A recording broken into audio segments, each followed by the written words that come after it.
when I first discovered like music and performing, that was my safe space. That was where I could relax and be myself and not be in the reality of having my guard up the whole time. But if I'm gonna keep being in this victim mindset, like, oh, he did this and this to me, I would probably not be sober right now. My confidence, self-esteem, self-worth is in such a different place right now. I would never do that to myself. No better way to step in episode 8 than by having the captivating Marieke on the show. From a child standing out in a small Belgian town to stepping onto stages around the world, Marieke's life has reflected both her introvert and performer spirit. She nurtured her gifts early with structure and discipline, but the cracks started to appear when she found herself crossing lines she never thought she'd cross.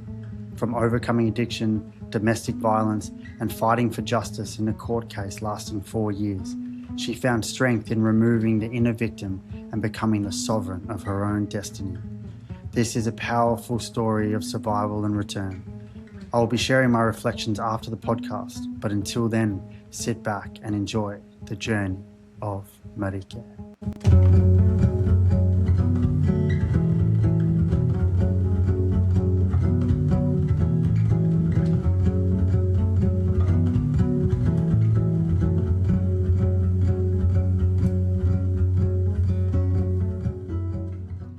Marieke, thank you for coming on. You're very welcome. Thank you for listening to my story. My pleasure, my pleasure. Let's take it back to the beginning. Where did you grow up? I grew up in a small town village on a very the countryside in Belgium near the city of Ghent, in a little place called Hansbeke. I grew up with my younger brother, my parents, and I have two older brothers, one half brother, one foster brother, and a foster sister, from previous marriages from my mom and dad. As a kid, I was always a little bit of an outsider. I didn't feel included at school. I was always doing weird things that my peers were not doing in school. So I got bullied a lot, and I just was excluded. So that gave me a lot of stress as a child. And at home, things were not always easy too. The dynamic between my parents was a little rough. Sometimes there were a lot of arguments and discussions, and the bond between me and my dad was very complicated. So I had a pretty good childhood overall. I got beautiful opportunities. My parents were very supportive of my music and my dreams and my goals, and they did everything for me in that department. But I could always feel that there was something off. At home, I could always feel tension and intrigues. And I just remember my childhood as being pretty stressful and never being really safe and at ease. When I was 18, after high school, I left for the Netherlands, where I went to study. So. And out of curiosity, how did you handle that stress with the bullying and spending a lot of time on your own and within that environment? Well, I think from a pretty early age, I found things to escape in. When I first discovered music and performing, that was my safe space. That was where I could relax and be myself, and not be in the reality of having my guard up the whole time, walking on eggshells, being vigilant about everything. So I dealt with playing music, reading, daydreaming. But it was pretty rough. I remember just having so many panic attacks and health anxiety already as a kid. And even I didn't really knew back then what I was going through, but there was always this sense of, I'm gonna die. I could wake up in the middle of the night and call my mom and be like, Mom, I think I'm gonna die. And she had to calm me down and everything. And it's so funny that you just realize that later in life, wow, I was really burnt out from a pretty young age. Yeah. And so has music always been an early part of your life and your childhood and all kinds of performing?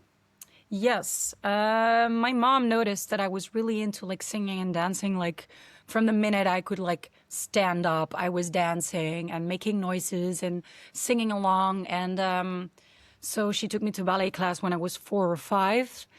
And that's where I immediately fell in love with being on stage, the music, playing a character. Yeah, that was where it all started. And she also took me to piano, like introduction classes. So it all started on very early because she noticed, she's a musician herself, that there was something there. So she really stimulated it. Wow. And as you said, so 18, then you moved to the Netherlands. Yes. There was this beautiful music conservatory where I really, really wanted to study with great teachers, and everyone who graduated there has like a big career and is doing all these amazing things.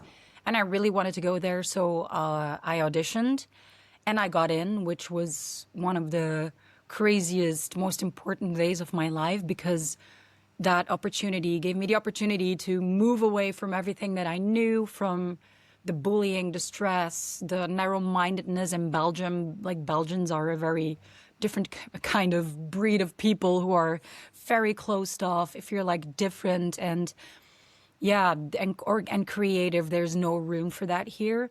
So I was really happy to just leave that all behind and like start a new life, begin all over with people that had no idea of my history, and just dive in deep in school. Yeah. Wow. And just to paint the picture, I mean, how big was this audition? How many people auditioned for this school? Well, I think it was like around like 1,500 or something, like like a lot of people, and they chose like 6 girls, 6 boys. So it was a very privileged, beautiful opportunity, and they were very clear about it. Like, look, we're not playing around. If you're gonna show up tired, hungover, and unmotivated to class, because we had a lot of classes every day, like ballet, singing, acting. Like, you need to seize this opportunity, otherwise you'll be out, and they're like waiting in line to take your place. So I never took it for granted and like really focused on school. Yeah. Was that motivating for you, hearing that? Yeah, I think as an artist and as like a very insecure, like if you're a bullied kid or you just want to be seen, you want to be validated, and the fact that they chose me, that I got to do this, the one dream school, the one thing that I really wanted to do, was was validating, and it gave me a little bit more of confidence. Like, I still had so many demons chasing me, haunting me during that time during college, and especially like in the acting classes where we had to like dig in deep, get in touch with our emotions. I was really struggling because didn't have that much experience with acting anyways, but it was also just like I was in survival mode. I had this guard up. There was this huge wall around me, and I couldn't show vulnerability. I could not cry. I could not, like, it was always like Marieke, always angry. That's what they used to call me. Like, my go-to emotion was anger. I was always fighting. I was always, when I was acting and singing, and it's still kind of a little bit my go-to, is anger. And just to not show the real me, to not be vulnerable. And that was kind of a problem at one point when I was studying. They were like, you need to open up, you need to become softer. Like, so yeah, wasn't always easy. But I was so young, I didn't really knew back then that I was still dealing with so many things that happened in my past. Yeah.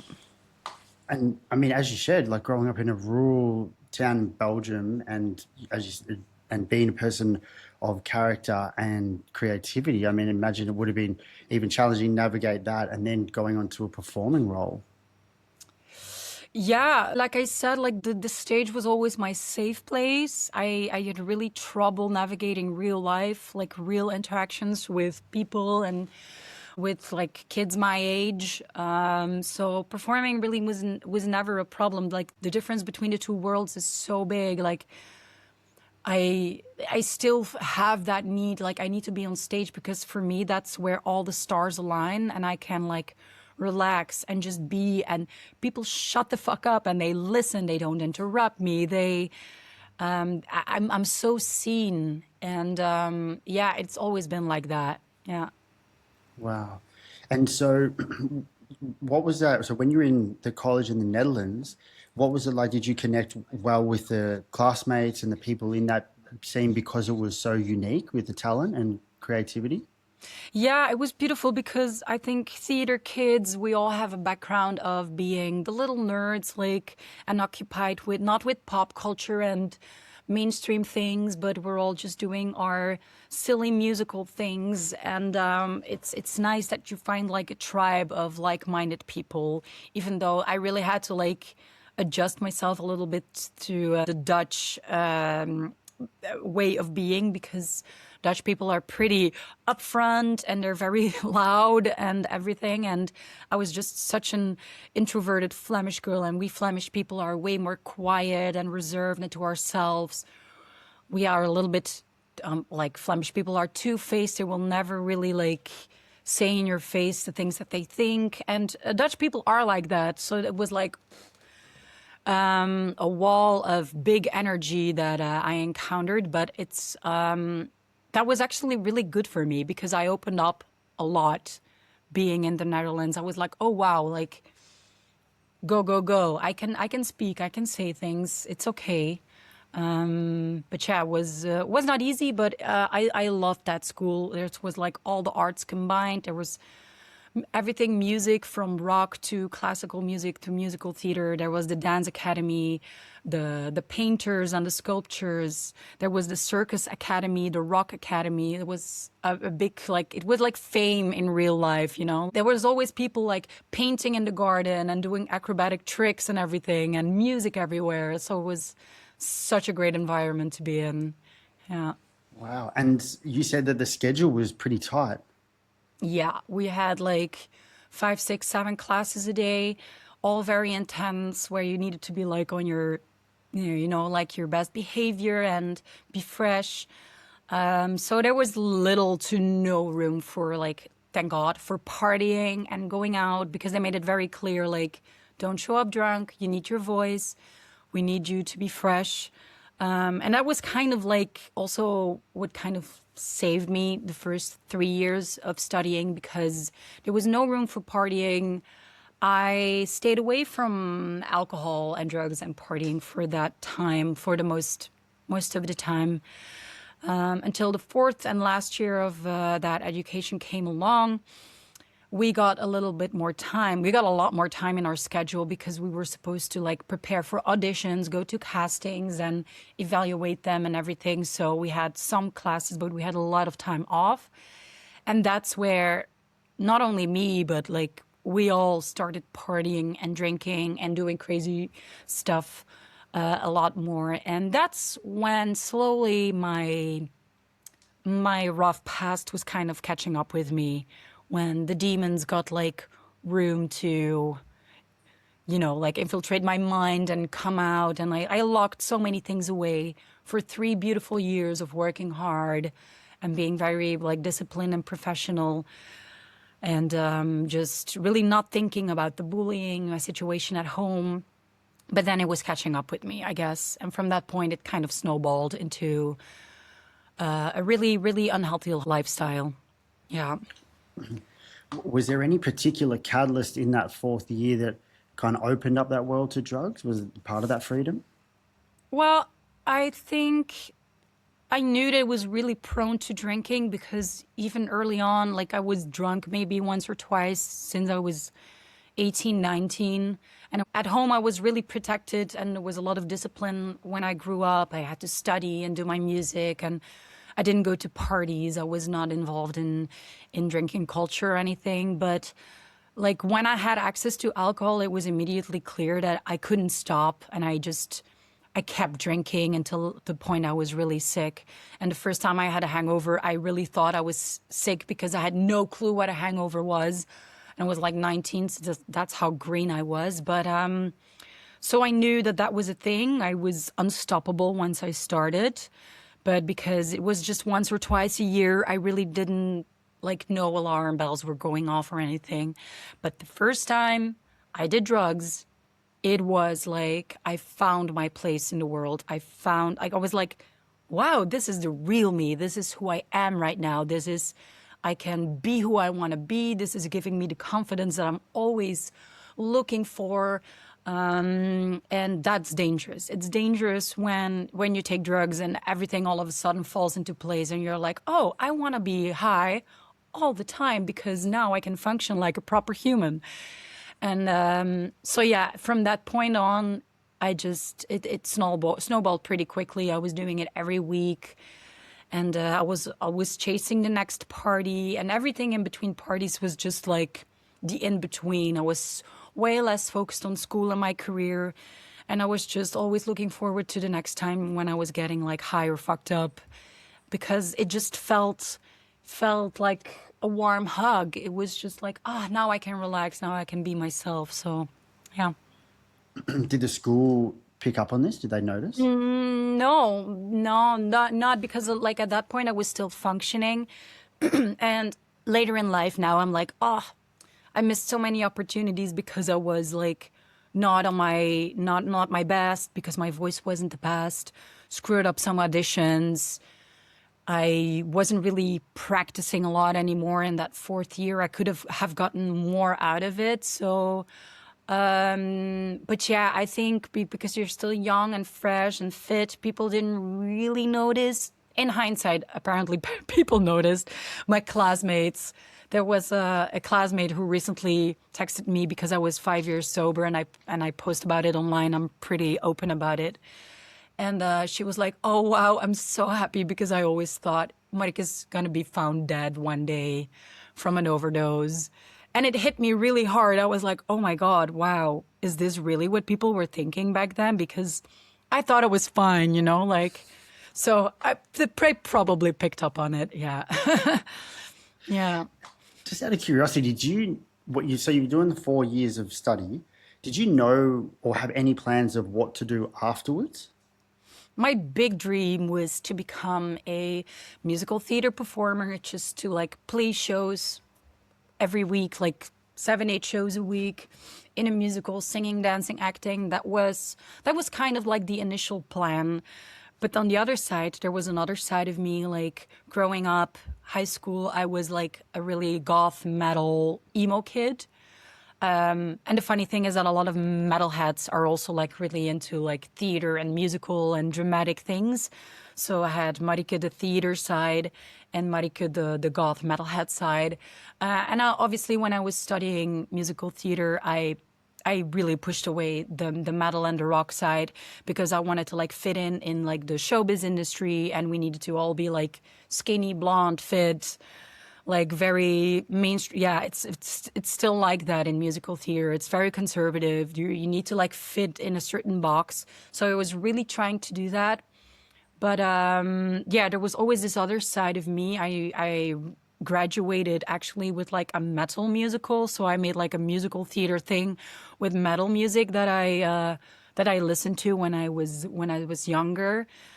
So it was kind of already sneaking back in. And when I graduated, I did a couple of auditions. I auditioned quite a lot, but never really made the cut. I didn't have the focus, probably didn't have the skill. But the one thing that always in auditions would stand out as feedback was like, you're too angry, you're too hard.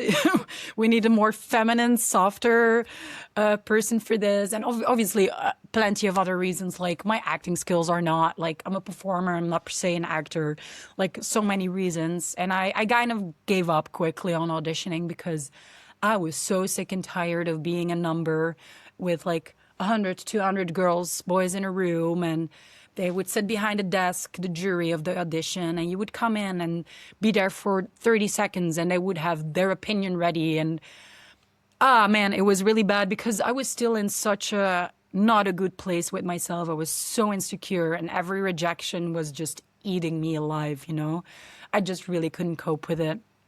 But then on the other hand, when I graduated, I quickly started doing bands, like session musician bands. They would hire me. I could come and sing for their band. I would be in a metal band. We would write our own music. And I started noticing that in my freelance gigs and all the gigs that I did, it was more like band and rock focused very quickly. And it just drifted to that. Like, I gave up on the musical theater, not per se the musical theater dream, but it organically happened that I wasn't auditioning anymore. I was not interested in being part of that world, which is every musician. Like, the whole music industry is pretty fucking toxic. But like the musical theater industry, especially, it has beautiful sides, and I still love the art form. But there's so many things going on there, like the two-facedness, the fakeness, the having to fit in a certain, you have to be a certain picture, like look a certain way, be a certain way, and it was just not me. And I luckily noticed that really early on. Wow, I mean, it sounds like an incredible amount of pressure. Yes, you always feel like, and it's kind of, I kind of blame also like the school where I went to, like everyone who graduated, like most of them, the people they would like, if you go to audition, they say like, oh, this and this person graduated here and now they're doing this and this and this show and their career is amazing. But for like the 12 people that graduate every year, maybe like 4 or 5 are having a great career, but the other ones are just like managing. They're like doing all kinds of little things and make it work. But of course, they use the more famous names, like, oh, they're doing these great shows and these television shows and whatever. So they made us feel like you're only going to be valuable and really have made it in the music industry if you're part of a big musical theater show. So I chased that for a while, and that feeling of, and sometimes I'm still like scrolling through my Instagram and seeing friends from school who are now in big musical theater productions. And I'm not jealous or envious anymore, but the feeling of, fuck, I didn't got to do that. I failed. The feeling of failure just creeps up on me, like, oh, I'm not in this musical theater production. But then again, I did plenty of other cool things, you know, and I make still, I never did anything else besides music, so I can like live from my music. So I succeeded, I think, now. So that's nice. But yeah, the whole thing, if you're not part of the musical theater industry, then you're a failure, was the mentality at school. Yeah. So how was that feeling then when you naturally gravitated towards the band and the music and like the metal kind of scene? Well, I think it was just a long lost part that I found back. I, like, even in school, I remember when I went to the audition, I had to buy more mainstream clothes because I was always wearing these super long black Victorian crazy things. And I was like, I need just a pair of nice pants because, you know, I need to like fit in somewhere. And slowly but surely, I started dressing more alternative again and getting tattoos and piercings and not being like, oh, if I wear or do this with my hair, I had my hair blue and pink and in all colors. So I found that piece of myself again, and it was really, really nice to have that outlet again and be really me. But I think with that came that also my old pain and my old trauma came back as well, because I locked it away in the mainstream musical theater showbiz Marieke that I was for a couple of years. And once I started doing bands again, I was like, oh, I'm me again. But with that comes also the prize of having my old pain back and my anger and my insecurities. So, yeah. Well, how did you manage that? Alcohol and drugs.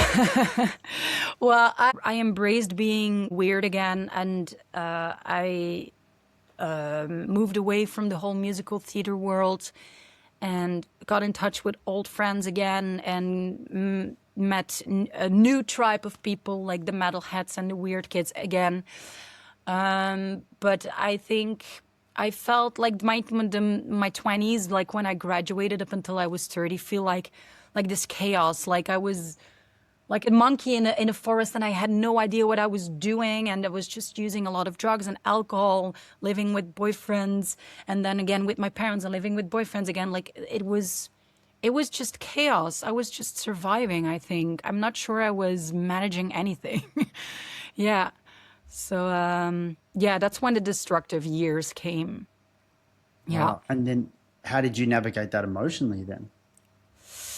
I hung out with a lot of people who went through the same things as me. We had all shared the same pain in one way or another. We were all bullied kids, hurt kids, traumatized kids. And at that time, that felt really good. That was what I needed. Like the sitting around doing drugs and talking about our shitty past and feeling all those feelings and the self-pity and everything. I think as awful as it was, and like if I would go back, would I change it? Probably not, because I think at the time I talked to this with my AA sponsor so much, that was what I needed. As hurtful and toxic and unhealthy as it was, that was just my way to survive, to navigate those emotions, was just really sit in it, be really emo with like-minded people and do a shit ton of drugs. Yeah. And so how long was this time span of unmanageable kind of years? I think it was like from when I was 22 until I was 28. So these were the lost years in my 20s, as I would call them. Like there were so many opportunities that I missed, and my career could have gone a way different direction if things didn't happen that way. Still, no regrets. Everything happened the way that it did, and everything has its purpose and meaning in life. But yeah, that was the time I kind of lost myself. Yeah. And what did you do after that time, or how did you end up finding yourself towards the end? How did it look? Well, I got myself into very dangerous situations where obviously the drinking and doing drugs became a necessity, a daily thing, where I was not able to function anymore sober. Like I was constantly chasing the next high, always drinking, kind of functioning. In hindsight, I was not functioning at all. I was relying on my parents financially. Like I said, also living with boyfriends. I wasn't driving a car. I was really not taking care of myself. But it came to the point where I got into like a really abusive relationship with a man that was way older than me. And it spiraled out of control, the aggression, the abuse. And it got to the point where he almost like killed me. And thankfully, friends saved me from that very dangerous situation. And from that point, everything got into motion. I realized that if I kept continuing living like that, not taking care of myself, not working on my mental health, living in this low self-esteem, self-pitying drugs and alcohol place, that I would end up dead. Like there was not going to be anything left of me. So the absolute rock bottom, yeah, was that brutal relationship and everything that followed after it.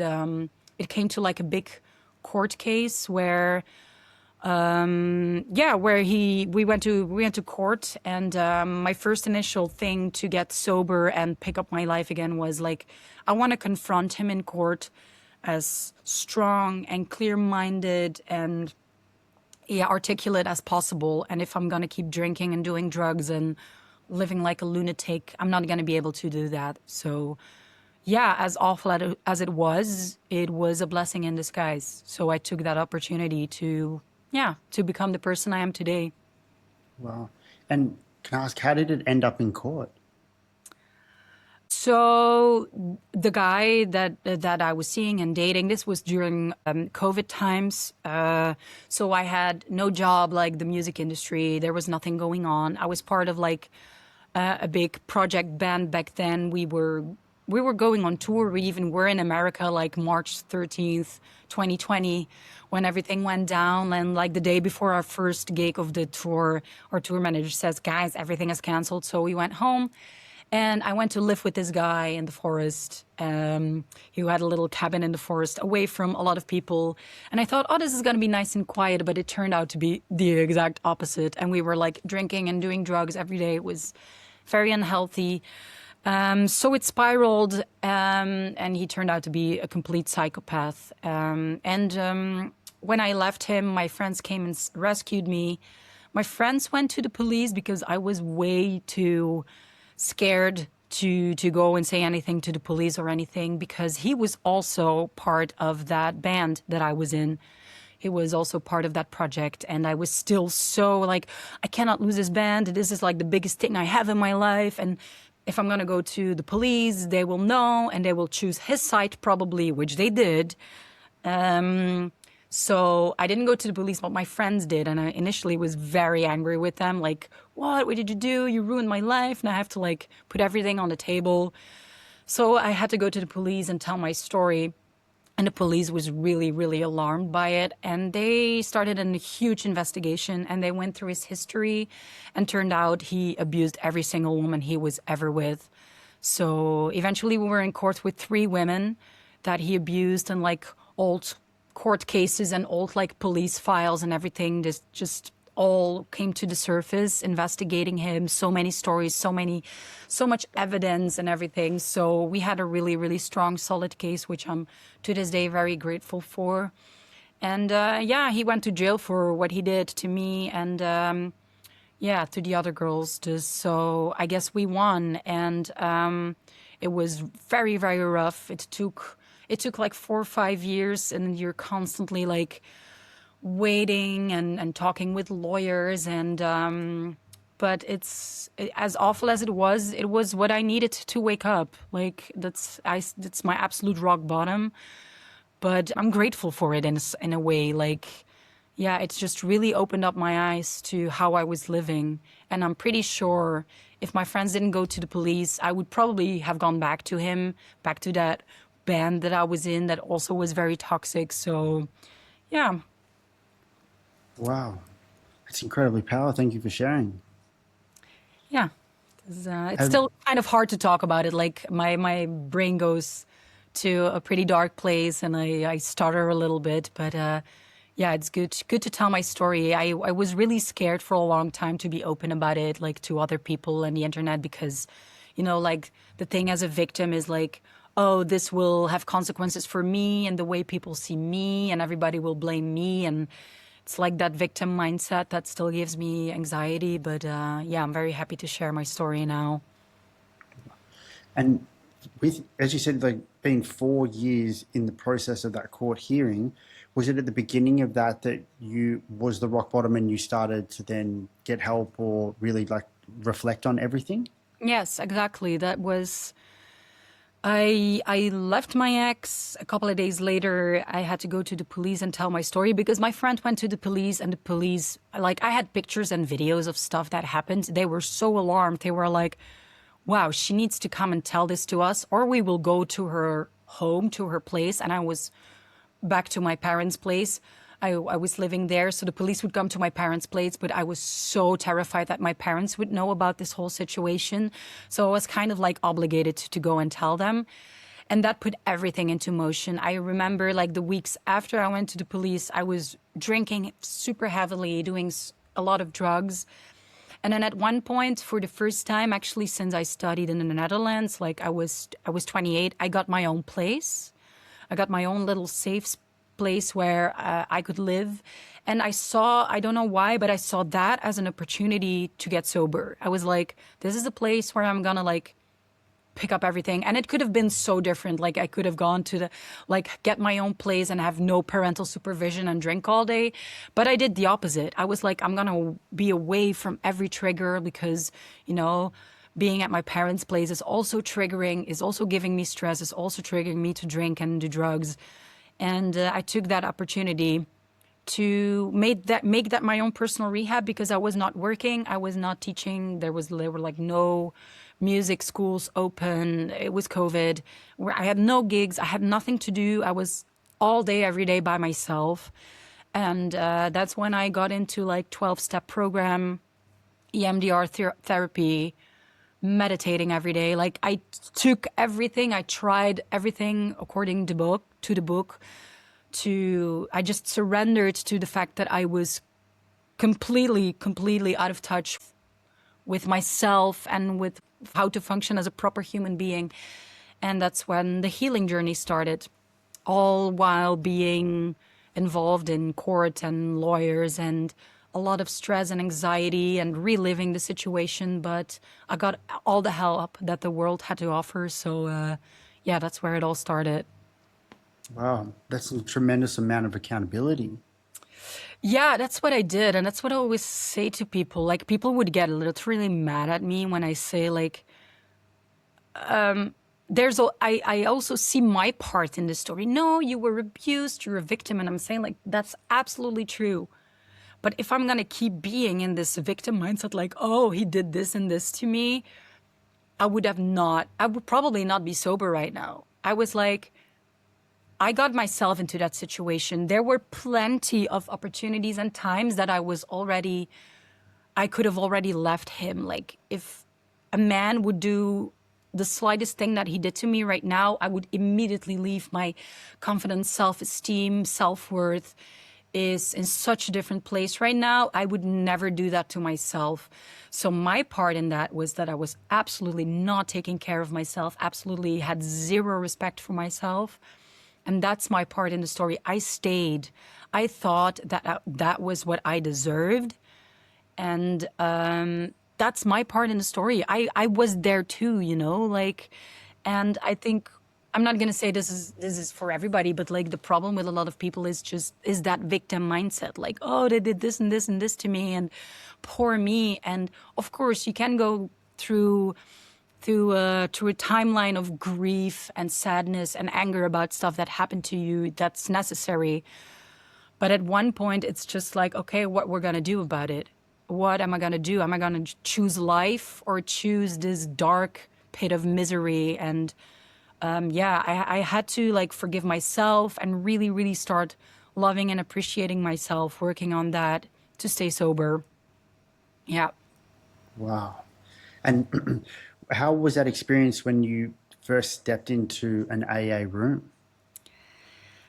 My first AA meeting was the very first day in years that I was sober. So I was like already surviving the whole day, like, oh, I need to be sober, I need to be sober.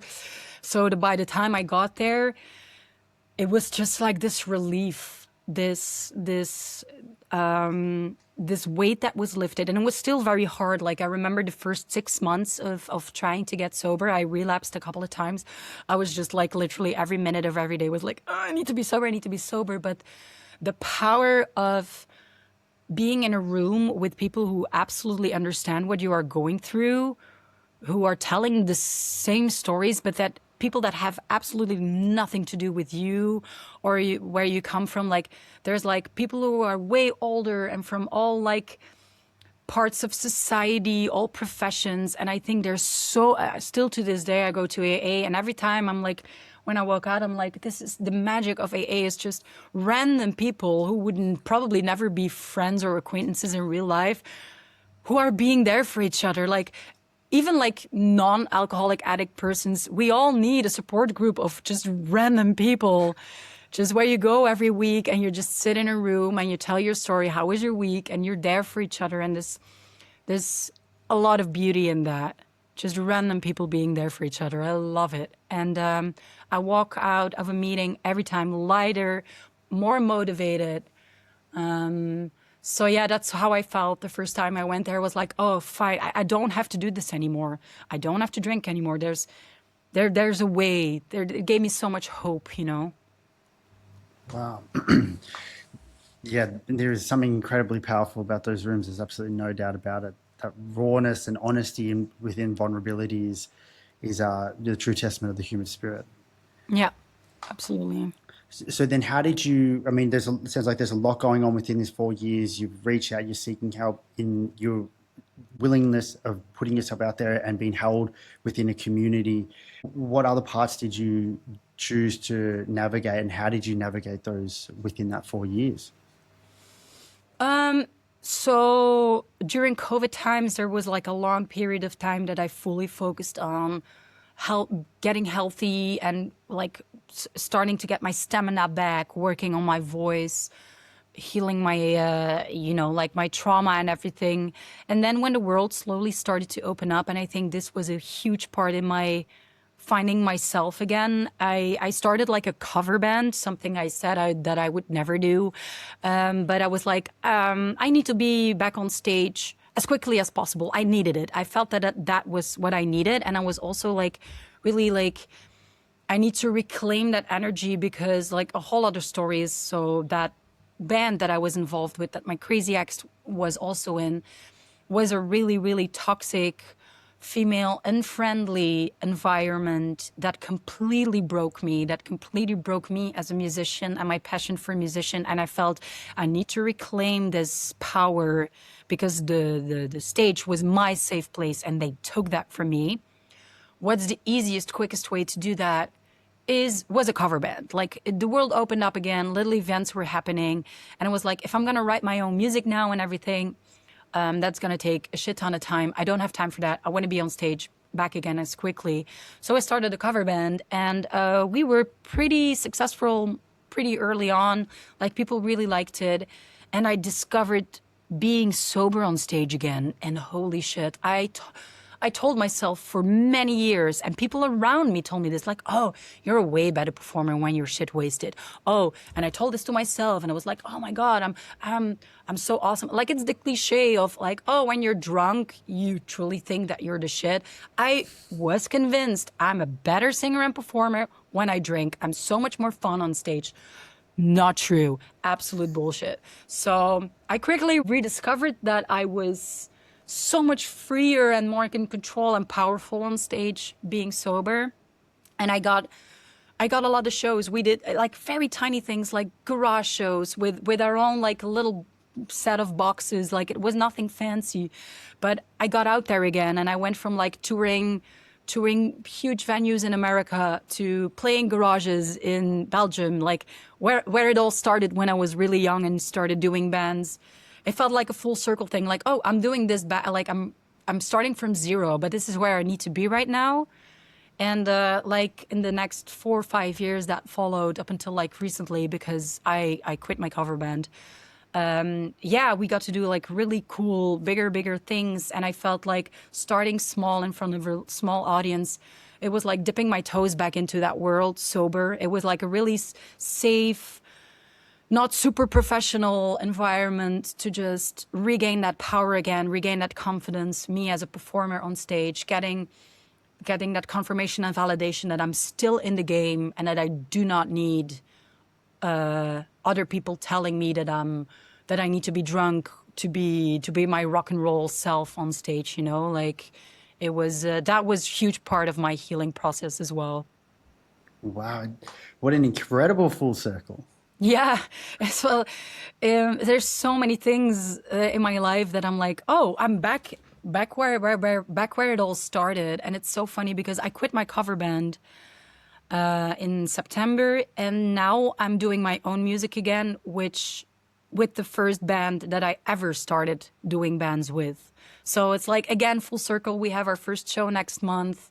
We wrote a lot of new songs, and it feels like coming home. It feels like, oh, that was what I was supposed to be doing all that time. But I graduated musical theater, high school, and then I started doing this metal band, writing my own things. And then I gave up that really cool little band for this really toxic, bigger project that I was touring the States with my crazy ex. And that was just so unhealthy for me. But I'm back to where I need to be right now. So, yeah.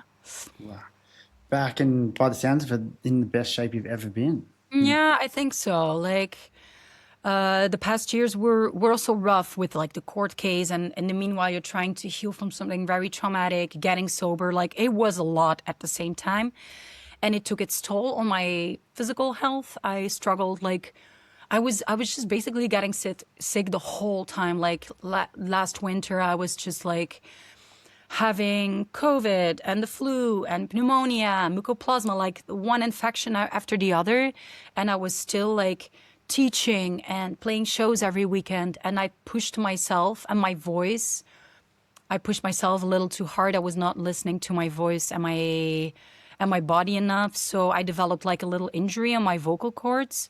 And as shitty that was, I was probably that was also needed because something was trying to tell me this is not your path. This is not how your schedule should look like. So I realized, okay, I need to calm down with a cover band. I just need to stop that project for now. And I had a really quiet winter now, and with no shows, focus on my vocal healing. And then all of a sudden, my old band came along and writing new songs and getting offered new shows with my old band. And it was like, oh, okay, everything had its time and place. Yeah. It's so beautiful to hear how at these points of introspection, you're able to really like focus in and recognize that there's different signs within the external of what's actually happening, and able to slow down and take Yeah. it, take a broader look on what's actually happening. Yeah.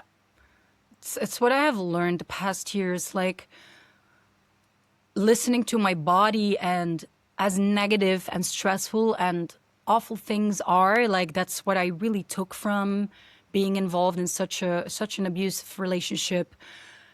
But the magic that came out of it, like the beauty that was born from it, I try to integrate that in so many other aspects of my life. For example, like the one thing that every singer fears is vocal injury, because there's a huge stigma around it. Like, oh, if you have a vocal injury, you're a bad singer, you're doing something wrong. Meanwhile, athletes get injured all the time, and nobody's blaming them for being a bad athlete, you know? So it happened, and my vocal cords were not in a good shape. It was not really too dramatic. I didn't need surgery. I had no nodules or anything. They just are very bruised. Still to this day, there's some bruising going on. It's nothing major. But I was like, oh, that sucks. I cannot do shows for a while. I cannot do this and this and this. And even when I'm teaching class, I need to be as quiet as possible. I need to like explain my students what they should do. I cannot demonstrate it. But all that was just, instead of, oh, my career is over, the world is over, I was like, I'm going to take this as an opportunity to reflect on what I'm doing with my vocal load. Is this cover band still giving me the energy that I need? No, it's only taking, because it's kind of ruining my voice right now in the context of everything that I'm doing with my voice. I teach full time, so it's a lot for the voice. So yeah, I went inward and I was like, I'm going to become a better singer of this journey. I'm going to become a better teacher because of this journey, because a lot of people are struggling with their voices, professionals and non-professional. Like, I'm going to have more strategies to have better vocal hygiene, to have better technique. And it's super frustrating at times, but I'm trying to maintain this. No, this is going to go away. I'm going to give this a lot of time to heal and to become a better singer. Yeah. Wow. That's an incredible amount of self-care. Yeah, I try to be as gentle as possible, because if I would be like forcing myself to still be singing, I could do that. Like there's still an amount of singing left in me, but I'm trying to be as gentle as possible. Really listen to my speech therapist. This is what you should do. This is what you not should do, and yeah, the discipline, and it's what you learn. Like it's what you learn in the 12-step program. It's what you learn in therapy. Like. Discipline, structure, gentleness towards yourself. Yeah, and it's beautiful that I can integrate that into my professional life as well. Absolutely. And you come so far. I mean, the polarity between what you describe, like within that abusive relationship, and as you said, like that level, such low levels of self-worth, to now the way you describe the way that you look after yourself, nurture yourself, and really encourage yourself to lean into the time and the support within that Yeah. time. Yeah, and the thing is, I'm like, when I was younger, I felt like I was in a rush. I wanna make it. I wanna be seen as a musician. I wanna make it as a musician. And now I already did beautiful things. I'm so much more grateful for every little thing along the way, that I feel more satisfied as a musician, as a vocal coach. Like, the things are already beautiful as they are. So I'm not like, oh, I need to fix my voice as quickly as possible. I need to be back on stage as quickly as possible. Like I quit my cover band. I was like, I'm gonna cancel every show that I have, and I have only 3 shows lined up with the band that I'm doing now with my original music, and it's like one next month, it's one in July, it's one in September. There's a shit ton of time in between to like reevaluate and heal and like be in vocal recovery. So I'm not planning any other things, not taking any other jobs. Like I get offers from freelance gigs and other bands, and I could have done way more stuff, but I'm saying no to a lot of things because I'm not in a rush. I'm not in a rush anymore. Yeah. Wow, that's beautiful. Yeah. It's such a fascinating journey, particularly as you described, like that full circle to come back, to really be held by a community, to then go so deep in terms of introspection, give yourself what you always needed. And then now every step that you take, it is a reflection of the work that you've done on yourself. Yeah. Always take a step back. And like my initial thoughts and emotions will sometimes be when something happens or whatever, will be stress and be like, oh no, like the end of the world. And then one moment later I breathe, I step back and I look at it and I'm like, no, I survived all the bad days that I already have. I went through the most crazy shit and the outcome was beautiful and great. So taking a step back, evaluate, look at myself in the mirror and be like, no, how can I handle this the best way possible? And sometimes I'm more successful at doing that than other times, but giving myself time, that's the main thing right now for a lot of things. Wow. Yeah. Marieke, thank you so much for sharing your story. Thank you for listening. It's such a privilege when someone is like interested or like, yeah, thank you so much. Yeah. My pleasure. This is the part in the podcast that we go into what we call the medicine. So you so kindly shared your story. Now we go into the medicine. So I'll ask you the question, what has been your medicine or one of your greatest teachings within your personal story? That I don't have to do anything alone. It's okay to rely on others. It's okay to be vulnerable, to open up to people and say, hey, I'm not well, I need help with this and this and this. Because I would keep so much to myself and it would implode and eat me alive. And to have a community, to have beautiful, deep connections with people. And the idea that I'm not that lonely outsider anymore. That there are other people who are willing to help me. I'm not a burden, you know? Yeah. Wow. Thank you once again so much for sharing all your wisdom and your story. Very welcome. Thank you for listening. I appreciated listening to Marieke's story for a number of different reasons.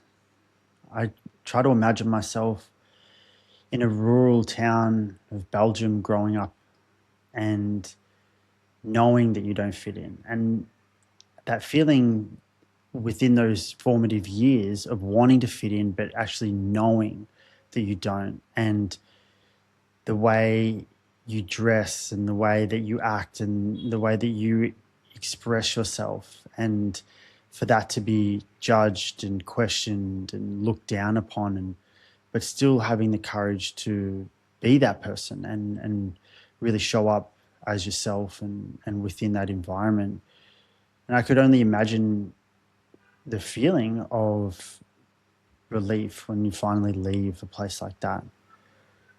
And to move to the Netherlands and then be surrounded by your tribe and other people within their own creative pursuits and quirkiness and the details within those expressions, I think would just be so nourishing.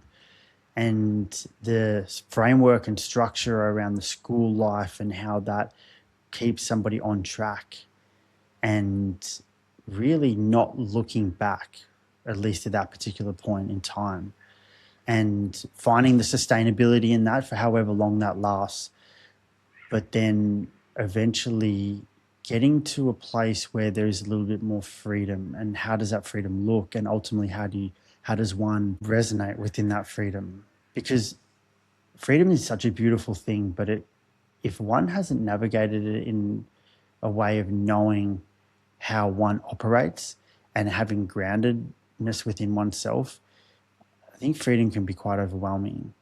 And to then have access to different outlets, different sources, using substances as a way of disconnection, but reconnection in a different way. That feeling and sensation of being the illusion of thinking that you are becoming the best version of yourself and more enhanced version of yourself because of these substances, and the distorted reality that can play, and how one can navigate that, to think that you've got a handle on it, but also to really looking for that next escape and how that plays out too. And there's so much confusion in that, and to hear that in the story, but then also the part that really resonated was that place of auditioning and having to put yourself out there constantly, and a panel of people judging you within 30 seconds and measuring you on so many different types of criteria. I mean, I think that'd be so confronting for anybody, but let alone when it's actually your pathway of career and passion, and hopefully those doors open so these opportunities can really present themselves, and ultimately you can become, because if such a small number of acceptees within a college system, and then you go through that system, then as I was listening, I just thought to myself, wow, this is so much pressure and it's so easy for us as individuals to carry so much weight and the pressure build up of everyday life. But then when there's such few limited spaces and numbers within the profession that you're doing, I could only imagine how that builds up and really compounds in a way of pressure and unnecessary feelings of overwhelmness. So it kind of actually makes perfect sense too, because if there is things from the past that haven't been unpacked, then also you're learning to be with yourself and that discomfort, but then also removing yourself and choosing substances and drugs to be able to alleviate or kind of put balm on those wounds, and then also using that as a way to navigate and soothe from the everyday pressures of life, particularly on that performative pathway.